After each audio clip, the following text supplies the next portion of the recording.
comentándoles que la universidad tiene el programa de licenciatura en Pedagogía Infantil.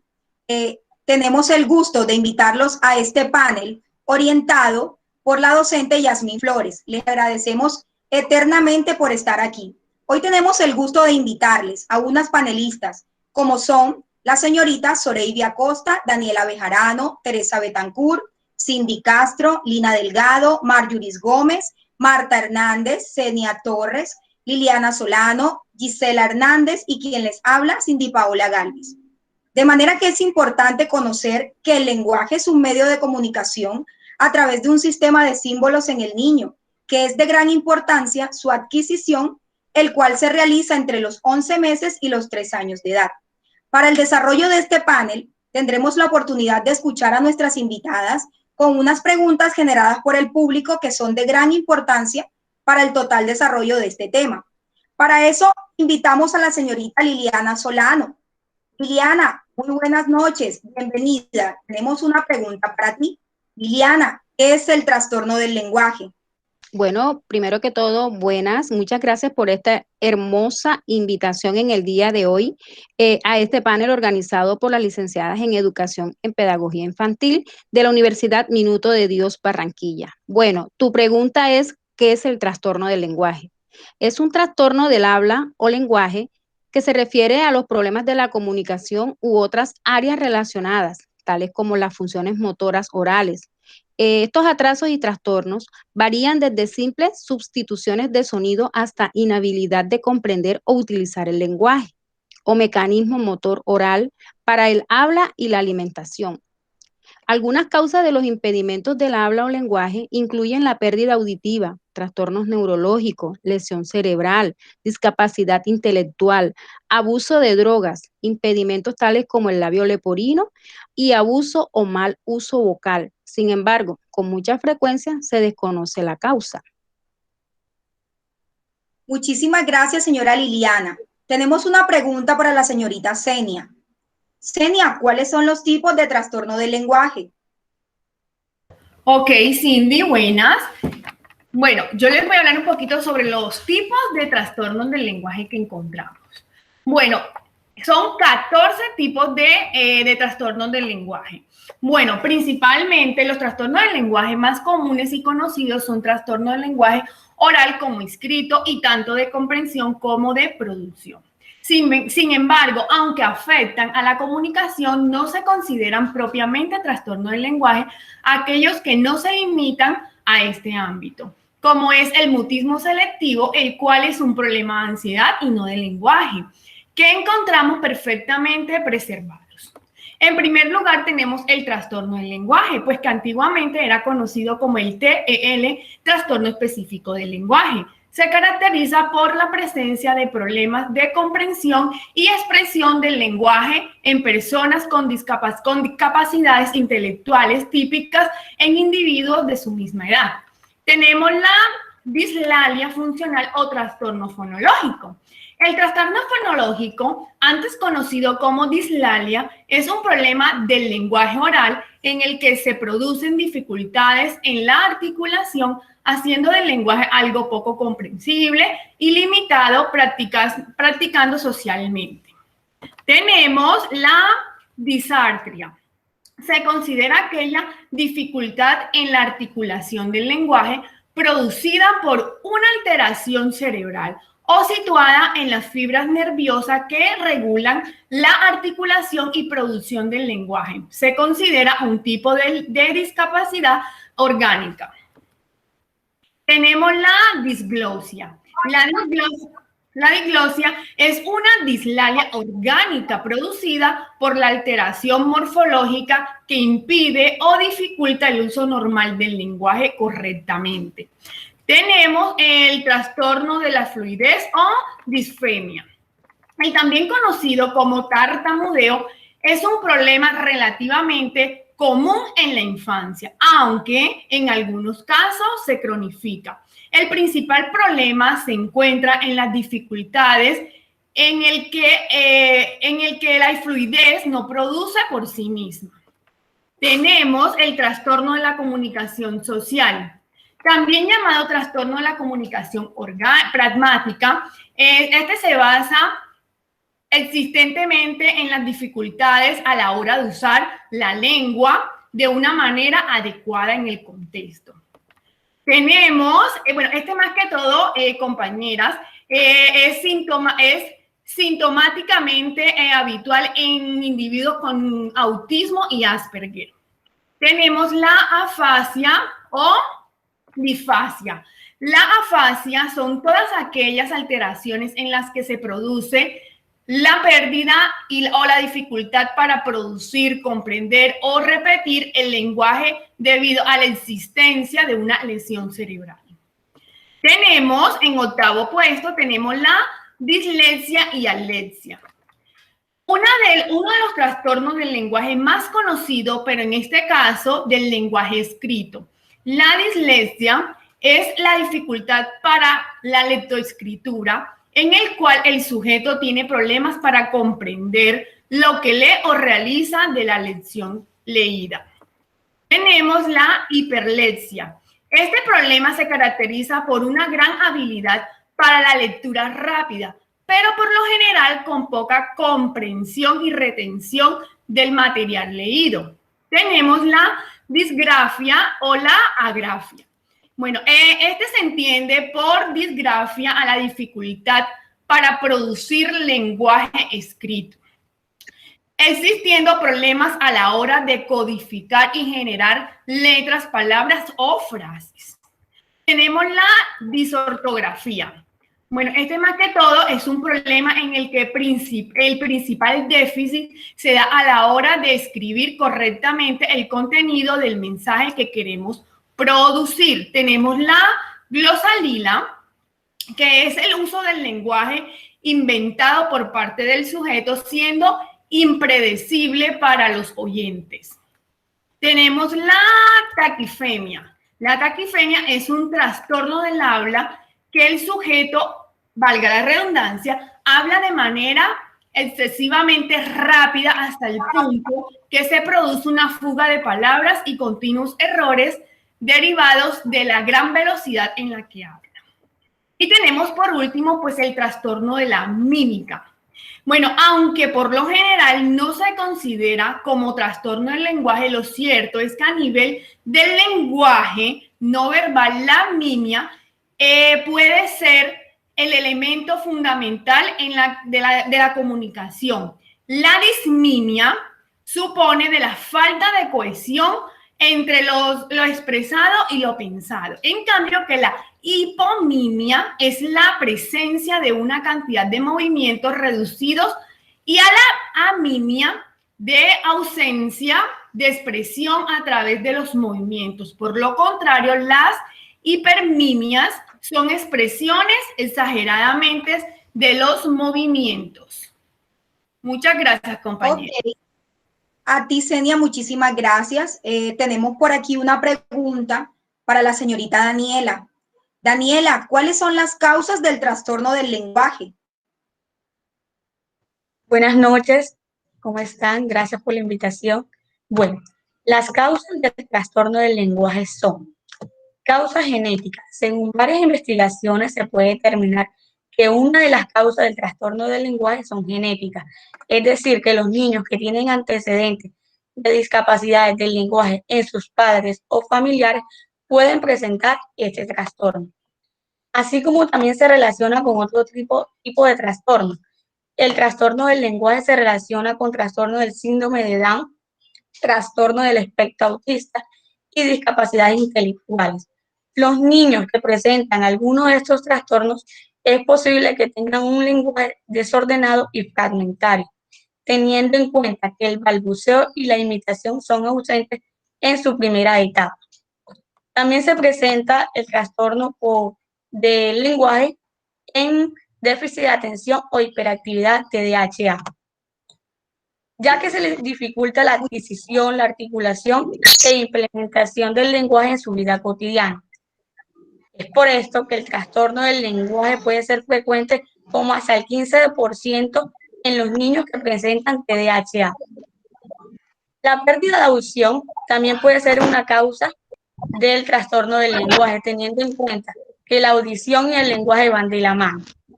Y por último tenemos el daño del sistema nervioso central, que se denomina afasia. Gracias.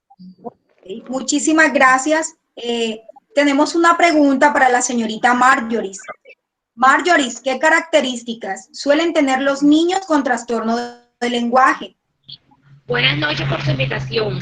Bueno, yo encontré características comunes de los trastornos del lenguaje. Retraso en la adquisición del lenguaje.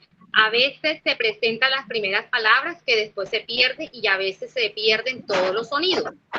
Lenta adquisición del lenguaje según tipos.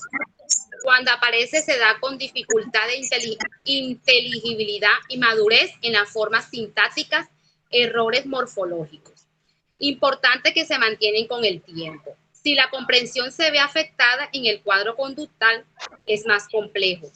El escaso léxico y presencial de conducta para compensarlo. Con frecuencia evoluciona a saltos. Hay a veces que la afectación no aparece muy severa, pero sí hay que descuidarse porque no se puede dar un caso de riesgo posterior. Progresivamente, dependiente de la gravedad, es general perseverar al medio-largo plazo problemas en habilidades narrativas, coherencias, cohesión de discurso, dificultades de conversaciones y en algunos casos problemas de tipo social. Muchas gracias. A usted. Tenemos una pregunta para la señorita Teresa.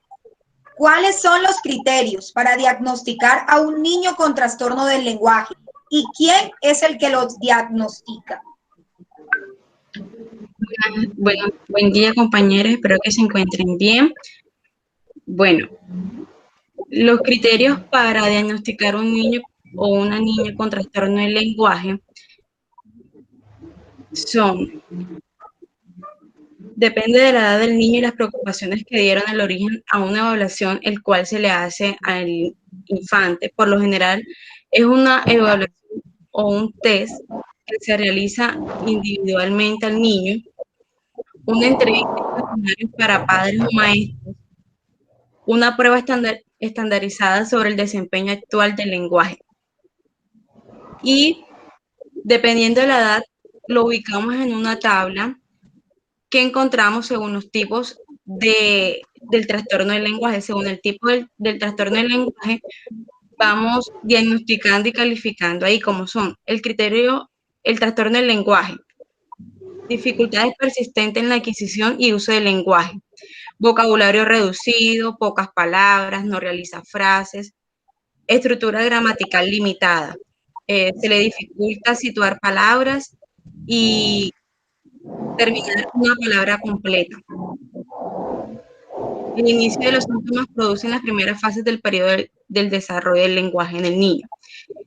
En el trastorno fonológico, la alteración causa limitaciones en la comunidad eficaz que interfiere por la capacidad social, los logros académicos en el desempeño laboral.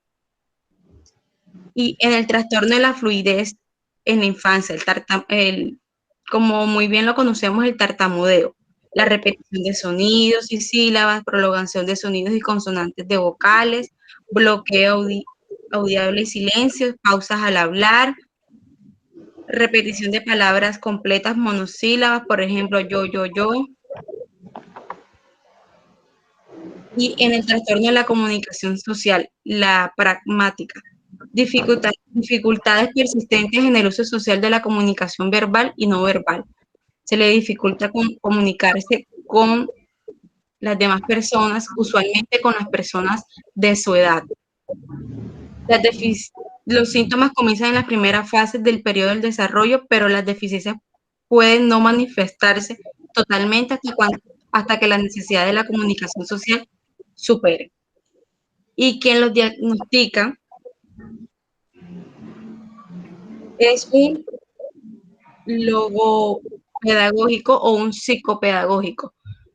Ustedes se preguntarán, ¿qué es un logopedagógico? Es el profesional que se encarga de las prevenciones en las alteraciones de comunicación, el lenguaje, la voz, la audición y de las funciones orales asociadas asociadas a la respiración, masticación y diglución. Mayormente en Colombia, quien los diagnostica es un neurólogo pediátrico o un neuropsicológico pediátrico. Ok, muchas gracias, Teresa. Tenemos una pregunta en esta ocasión para la señorita Marta. Señorita Marta, ¿cómo debe ser el proceso de estimulación en el desarrollo del lenguaje? Muy buenas noches a todas las licenciadas aquí presentes. Pues lo primero que es que los padres son los principales y mejores estimuladores del lenguaje en el bebé. Por su aprendizaje, ya que ellos pues ayudan al niño en su expresión, como el balbuceo, la sonrisa, el llanto y otros sonidos, por lo que así es que se manifiestan los sentimientos o las necesidades que tenga el niño. Los niños poco a poco van adquiriendo un lenguaje más fluido hasta llegar al dominio de la comunicación verbal. Inicialmente el lenguaje surge porque los niños pues imitan los movimientos y los sonidos que los padres les realizan. Pues este proceso es muy importante para la comprensión de lo que el niño escucha y de lo que es expresado por el adulto. Los bebés ejercitan pues los movimientos, ejercitan por medio de movimientos los órganos que intervienen en la fonación. ¿Qué es eso? Es cuando el niño succiona, cuando el niño mastica, cuando hacemos los ejercicios esos de soplo, que a veces hacemos, jugamos con el niño y hacemos, esos son también ejercicios que vamos pues ayudando en cuanto al movimiento maxilofacial. Otros de los ejercicios que se hacen es hacer sonar un instrumento y que el niño pues lo busque, y muchas veces también que imite pues el sonido. Otras es utilizar palabras cortas para que el niño pueda pues dirigirse, como ven, toma, y a medida que va pasando el tiempo, pues el niño, el adulto va ayudando al niño a aumentar su vocabulario. Pues también podemos usar frases sencillas y cortas que faciliten el entendimiento, como el bebé toma leche, el bebé juega, quiere agua. A partir de los 2 años, el niño aprende canciones, cuenta a veces cuentecitos pues corticos, o se acuerda de algo y él viene y lo expresa, ayudando con esto a potencializar el lenguaje y la memoria. También se estimula la expresión espontánea del lenguaje con el ejercicio sencillo, pues el de hablar con el niño de cualquier cosa. Pero siempre entablar una conversación para ir enriqueciendo su vocabulario y estimular pues su expresión verbal. Hay que hacerle también preguntas con distintas respuestas. ¿Qué se favorece con esto? La elección y la denominación de las cosas. Darle también la oportunidad de que el niño hable. Y si se equivoca, no criticar, y mucho menos reírse. Y que el niño, cuando está en ese proceso del habla y empieza a señalarte las cosas, más no te las expresa verbalmente, o sea, tú tienes que estimularlo como para que él te diga lo que él quiere. Como a veces te señalan un vaso y te señalan hacia la nevera, pero no te dicen que quieren agua. Eso es todos los procesos pues que se deben de llevar para poder estimular el lenguaje y el niño pueda expresarse de manera correcta. Muchísimas gracias. Tenemos una pregunta para la señorita Soreivis. Soreivis, usted como docente, ¿qué estrategias pedagógicas utilizaría para evaluar el desarrollo Muchas gracias por la invitación a este del lenguaje panel. de sus estudiantes? Muchas gracias por la invitación. Es un gusto estar acompañándolas en este espacio de intercambio de saberes. Respondiendo a tu pregunta, les puedo decir que la evaluación en el desarrollo del lenguaje a los estudiantes desde la parte pedagógica se sumerge en diferentes aspectos a evaluar. Primero que todo, se debe tener en cuenta la edad del niño, el contexto familiar, el contexto social y el contexto escolar. Estos contextos los tenemos que tener en cuenta porque pueden incidir de manera favorable y desfavorable en el desarrollo del lenguaje de los niños según los estímulos que esto le brinde. Las estrategias pedagógicas que debemos tener en cuenta serían las siguientes. La primera, la asamblea, que es el lugar más indicado para que los niños se expresen libremente. Esta actividad que debemos dedicarle aproximadamente de 20 a 30 minutos para que ellos nos cuenten lo que han hecho el día anterior y así puedan realizar un debate en el aula. Las canciones infantiles y las rondas infantiles, que es una actividad muy común, en ellas se fomenta el habla y pues podemos observar la parte gestual del niño. El trabajo en casa, que sería llevar una libreta de comunicación con la familia y ejercicios semanales para realizar en casa. Y de esta manera fomentar el diálogo en la familia. Y nos preguntaremos, ¿cómo así? Si el trabajo es en casa, ¿cómo lo va a evaluar el docente? Pues sí, a través de la información que brindan los padres o el cuidador principal, podemos tener una observación directa hacia el niño. Hasta aquí llega mi respuesta. Espero que sea muy útil para ustedes. Gracias. Muchísimas gracias a usted, Zoraida. Tenemos una pregunta también a la señorita Cindy. ¿Cree usted que se puede prevenir los trastornos del lenguaje? Muchas gracias, Cindy, por la invitación. Para mí es un gusto, un placer estar acá en esta noche acompañándolas. Y para responder a tu pregunta, pues claro que sí, se puede prevenir el trastorno del lenguaje. ¿Cómo así? Muchas veces lo podemos hacer por medio, o es muy importante llevar una buena nutrición durante el embarazo y la primera etapa de la primera infancia, especialmente en el embarazo tomando ácido fólico. Esto ayuda a prevenir mucho el trastorno del lenguaje y otros también. También se recomienda no utilizar jergas o estereotipos, ni tener actitudes inadecuadas ante la dificultad de expresarse de un niño, ya que puede derivar de otros problemas como el tartamudeo. Para muchos nos preguntamos o desconocemos qué significa la jerga o qué es jerga. Es una variante del lenguaje que se trata de un grupo que distingue o caracteriza a un grupo social. Determinado, esto se puede llevar en presentes en grupos sociales, culturales y profesionales, siendo una de las señas distintivas. Pues Cindy, como te decía, es importante prevenir o lo podemos hacer desde un punto de vista desde nuestro embarazo y así podemos evitar el trastorno del lenguaje. Pues muchas gracias. Ahí está la respuesta a mi pregunta, a tu pregunta. Muchísimas gracias, Cindy. Tenemos una pregunta a la señorita Gisela. En el aula de clases, como la maestra, ¿usted cómo puede responder a las necesidades de los estudiantes que padecen este trastorno del lenguaje?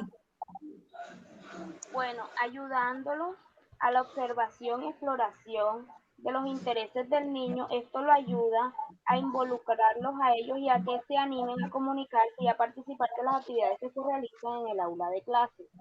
Propiciar actividades creativas con las que el niño se presente y se sienta activo al momento de hablar y desarrolle su dificultad que tiene en el lenguaje. El maestro debe asegurarse de que el niño haya comprendido bien las explicaciones previamente que el docente dio. Si no, el maestro debe repetirle cuidadosamente para que él se sienta acorde y vaya alineado como todos sus compañeros. Esto los ayudará a corregir y a tener autoconfianza y a mejorar su desarrollo del lenguaje. Muchas gracias. Ok, muchísimas gracias a usted, Gisela. Y para finalizar, invitamos a la señorita Lina a que realice una conclusión de todo lo hablado en este panel. Bienvenida, señorita Lina. Bueno, muchas gracias por la invitación. Bueno, hemos concluido que el lenguaje es un elemento fundamental en nuestra vida diaria, ya que por medio de este nos logramos comunicar de manera más directa con todas las personas que nos rodean. Es importante señalar que es indispensable desde temprana edad a identificar las distintas dificultades que trae consigo los trastornos del lenguaje, y detectar a tiempo nos ayuda a mejorar y a solucionar estos problemas para que los niños puedan conseguir su proceso de aprendizaje. Podemos concluir también que el conocer los diferentes trastornos con sus causas y consecuencias permitirá detectar estas anormalidades en los niños y se puedan corregir en la instancia y el niño pueda continuar con su vida cotidiana normal. Como educadora, somos las más pertinentes de darnos cuenta de estas dificultades que se van observando en cada niño, y a la medida que vayamos identificando cada caso que se nos presente, hay que dar informes previos y claros a los padres de familia y vayan actuando y consultando con los especialistas para que den las mejores soluciones y que los niños poco a poco puedan seguir su avance cognitivo. Muchas gracias. Muchísimas gracias a todas por sus intervenciones. Que tengan una feliz noche y que Dios las bendiga. Un gusto, un placer. Que tengan todos buenas noches. Igualmente, gracias por la invitación.